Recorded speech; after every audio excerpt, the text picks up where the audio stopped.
কারণটা কি? সহজেই ওজন কমান কি প্রচণ্ড রকম একটা কাঙ্ক্ষিত শব্দ, তাই না? ভীষণ রকম কাঙ্ক্ষিত একটা শব্দ।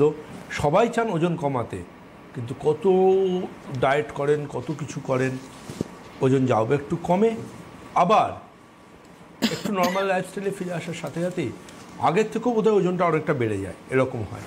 তো ওজন কমানো যেন একটা খুব বড় চ্যালেঞ্জ সবার কাছে, ভীষণ বড় চ্যালেঞ্জ। কীভাবে ওজন কমানো যায়, কীভাবে ওজন কমানো যায়, কীভাবে ওজন কমানো যায়। দেখুন, ওজন কমাতে গেলে দুটো জিনিস বুঝতে হবে। যেটা হচ্ছে আপনার ওজনটা বাড়ছে কেন? এটা কি কোনো জেনেটিক কজ, লাইফস্টাইল? আপনি কি যখন ইচ্ছে যেমন ইচ্ছা খেয়ে ফেলেন? আপনি কি এর আগে ডায়েট করতে গিয়ে লক্ষ্য করে দেখেছেন মাঝরাত্রে ফ্রিজ খুলে আপনি খাবার খুঁজছেন? হয়েছে এরকম? আচ্ছা, আপনি কি এরকম ম্যাটারটা কাজ করছে যে আপনি আপ্রাণ চেষ্টা করলেন খুব ডায়েট করতে, কিটো ডায়েট করতে, আপনি ঠিক করলেন হয়তো যে না আমি একদম ডায়েট ফাইট করবো না। কিন্তু দেখুন, যারা অনেকে বলেন যে ওই অমুক লোকেরা তমুক জায়গায় অনশন করছিল, তো অমুক রাজনৈতিক ব্যক্তিত্ব হিসেবে ফ্রুট জুস খাইয়ে তার অনশন ভঙ্গ করলেন। এটা আমরা ছোটো থেকে কিন্তু পেটে শুনে আসছি, কিন্তু আপনি অবাক হয়ে যাবেন সেই ফ্রুট জুস কিন্তু ওজন বাড়ানোর অন্যতম কারণ। আচ্ছা, একদম তাই। হোল ফ্রুট উপকারী, ফ্রুট জুস অপকারী। তাতে আমাদের ফাইবার নেই, সেটা গাট হেলথের পক্ষেও খারাপ তার মধ্যে। এবং যদি সেটা রেডিমেড ফ্রুট জুস আপনি কিনে ব্যবহার করেন, যেগুলোর গায়ে আসল বা নকল বিভিন্ন কিছু লেখা থাকে, তো আলটিমেটলি জেনে রাখবেন এগুলো সবগুলোই কিন্তু নকল। সব নকল, সবগুলোই নকল। এবং আপনি বলেন ওতে সুগারের ব্যবহার থাকে। সুগার শুধু নয়, ওর মধ্যে অনেক কেমিক্যাল থাকে, প্রচুর কেমিক্যাল থাকে, একদম চিনি থাকে, আর ফ্লেভার, কালার সব কিছু। তো আলটিমেটলি আপনাকে ভাবতে, যেমন টমেটো সসের মধ্যে কতটা টমেটো থাকে, এগুলো বোঝার প্রয়োজন, ভীষণ রকম বোঝার প্রয়োজন। আপনি মন থেকে ভাবছেন লিচি খাচ্ছেন, লিচি ড্রিঙ্কস খাচ্ছেন, জুস খাচ্ছেন, লিচির মধ্যে কী লিচি আছে আপনাকে ধরছেন? লিচিগুলো নিয়ে আসা হচ্ছে আর পেস্ট করে জুস বানিয়ে বোতলে ভরে বিক্রি করা হচ্ছে। যখন লিচিগুলো নিয়ে এসে পেস্ট বানিয়ে বোতলে ভরে বিক্রি করা হবে, কবে হবে এটা? যেদিন গরুরা গাছে মর্নিং ওয়াক করবে। যদি আপনি লিচি যদি এতই আপনার কাছে প্রিয় হয়, আপনি লিচি কেন, যে কোনো ফ্রুটস আপনি সেটা কিনে গোটা ফল ফ্রুট খান, যাতে ফাইবার পাবেন, উপকারিতা পাবেন। কোনো ক্ষতিকারক প্রিজারভেটিভ বা ক্ষতিকারক কোনো রকম কোনো আর্টিফিশিয়াল সুইটনার আপনার শরীরে যাবে না, যেগুলো কিন্তু গ্যাস্ট্রিক ইরিট্যান্ট, এবং যেগুলোর জন্য কিন্তু আপনার শুধুমাত্র শরীরে যে ক্যালোরি বাড়ছে তা নয়, ক্ষতি হচ্ছে আপনার লিভারের, আপনার কিডনির, আপনার স্টমাকের, সব কিছু মিলিয়ে। চলুন আজকে বরং চলে আসি যে আলোচনাটা করতে চাইছিলাম। সেটা হচ্ছে, দেখুন, আমরা 5000 বছরের আগের কথা বলি, প্রচুরবার বলি মানুষকে যে আপনারা সাত্ত্বিক জীবনযাপন করুন। এবার এই সাত্ত্বিক জীবনযাপনের প্রণালীটাও কিন্তু সাত্ত্বিক হতে হবে। সাত্ত্বিক জীবনযাত্রা মানে এই নয় যে আমি একটা সন্ন্যাসীদের মতো পোশাক পরে ফেললাম গেরুয়া রঙের, পরে ফেলে আমি বলতে শুরু করলাম যে 5000 বছর আগে সন্ন্যাসীরা গোলাপের শরবত খেতেন, আপনারা গোলাপের শরবত খান। এটা কিন্তু নয়। 5000 বছর আগের বিশ্বাস করুন, কোনো তখনকার দিনে মুনি ঋষিরা কোনো দিনও কেউ গোলাপের শরবত খাননি।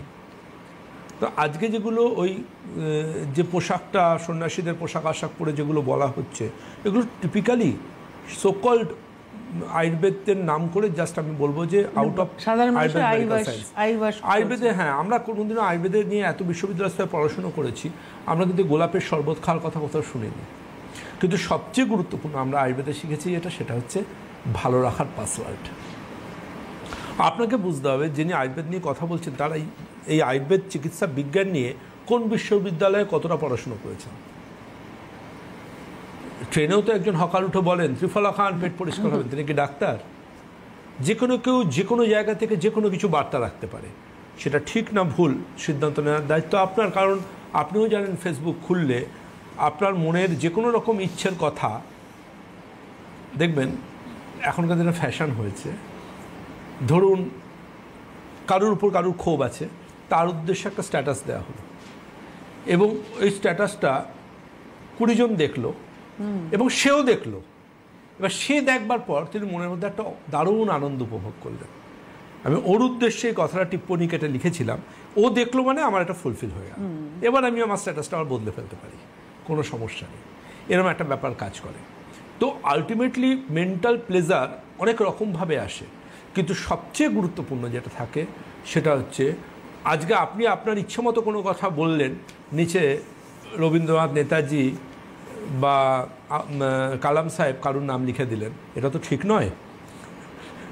একদমই তা তো ভেরিফাই করতে আসছেন না। সুতরাং একটা জিনিস আপনাকে বুঝতে হবে যে আপনি যদি মনে করেন যে আমি স্লিম অ্যান্ড ট্রিম হব শুধুমাত্র সুন্দর দেখতে লাগবে তার জন্য নয়, আমি স্লিম অ্যান্ড ট্রিম হব শুধুমাত্র সেই কারণে যে কারণে আমার অনেক অসুখ বিসুখ আমার থেকে দূরে থাকবে। আমি তো বলি, বারবার বলি, এটা আমার মানে যারা আমার বৃহত্তর পরম্পরা পরিবারের সদস্য তারা সবাই এটা জানেন বা চেনেন, বোঝেন। আমি কিন্তু বারবার বলি যে আপনি ভেতর থেকে কতটা সুস্থ, আপনি ভেতর থেকে কতটা সুন্দর, আপনার ভেতর থেকে অল সিস্টেম আর কতটা পারফেক্ট, এটা বোঝা যাবে কিন্তু জেনে রাখবেন আপনার স্পটলেস স্কিন দেখলে। স্পটলেস স্কিন, একটা রিঙ্কেল, একটা ফাইনলেস, একটা দাগ থাকবে না স্কিনে। আপনার মাথার হেয়ারকে দেখে যে কেউ ভাববে এটা হেয়ার না উইগ, এটা আসল চুল না নকল চুল, লোকে এটা নিয়ে সমালোচনা করবেন। ঠিক এই জায়গায় কিন্তু বুঝবেন আপনার সার্থকতা, এই জায়গায় ভাবতে হবে সার্থকতা। সুতরাং আপনি যদি মনে করেন যে আপনার ওজন কমছে না, আপনার মনে হচ্ছে অনেকে আমার ক্লিনিকে আসেন, ডাক্তারবাবু জল খেলে ওজন বেড়ে যাচ্ছে, কিছুই খাই না কিন্তু ওজন কমাতে পারছি না, ওজন বরং বাড়ছে। জানবেন একটা জিনিস, আজকে যার 90 কেজি ওজন, এই 90 কেজি ওজনটা বিশ্বাস করুন গতকাল হয়নি। ওনার বরাবর প্রথম থেকে আস্তে আস্তে ওজন বাড়তে শুরু করে, তখন উনি সচেতন হননি এবং ক্রমশ ওজনটা বাড়তে বাড়তে বাড়তে বাড়তে আজকে এমন জায়গায় চলে এসেছে 90 কেজি ওজন হচ্ছে, সিঁড়ি দিয়ে ওপর নিচ করতে অসুবিধা হচ্ছে, হাঁটুতে ব্যথা আসছে, বসা থেকে আচমকা উঠে হাঁটতে শুরু করতে পারছেন না এবং নিজেকে মনে হচ্ছে না দুটো পায়ে কয়েকটা থানির বাধা আছে, হাঁটতে গেলে এক্সট্রা ওজন নিয়ে তিনি হাঁটছেন। এই যে টোটাল যে ম্যাটারটা, এই ম্যাটারটার মধ্যে কিন্তু আমি একটা জায়গার উপর খুব স্পেসিফিক হাইলাইট করব, ভীষণ রকম হাইলাইট করব। সে হাইলাইটটা থাকবে যে আপনি আপনার সকাল থেকে রাত্রির এই সময়টা ঠিক কীভাবে কাটাচ্ছেন, আপনার এই সময়টুকু ঠিক কীভাবে কাটছে, কীভাবে অতিবাহিত হচ্ছে, আপনি কি কতটা অনেস্ট আপনি আপনার শরীরের বিষয়ে। কেউ বলেন যে আমি জিম করছি কিন্তু রোগা হচ্ছে না, আমি বলি জিম করে রোগা হওয়া যায় না। অনেকে রোগা হওয়ার জন্য জিমে ভর্তি হন, জানেন, যেখানে আমি বারবার করে বলি যদি রোগা হতে চান 90% ডায়েট, 10% এক্সারসাইজ।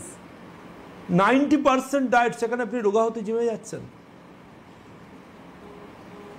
জিমে গিয়ে রোগা হওয়া যায় না, 10% হওয়া যায় না, 100% হতে পারবেন না আপনি। কিন্তু দেখতে হবে আপনার যে ওয়েট গেইন করার পেছনে কি কোনো অন্য কোনো কারণ আছে, থাইরয়েডের সমস্যা আছে, নাকি আজকে আমরা ডাক্তারবাবুরা নতুন করে যেটা ভাবছি সেটার সমস্যাটা আপনার আছে, দ্যাট ইজ স্লো মেটাবলিজম।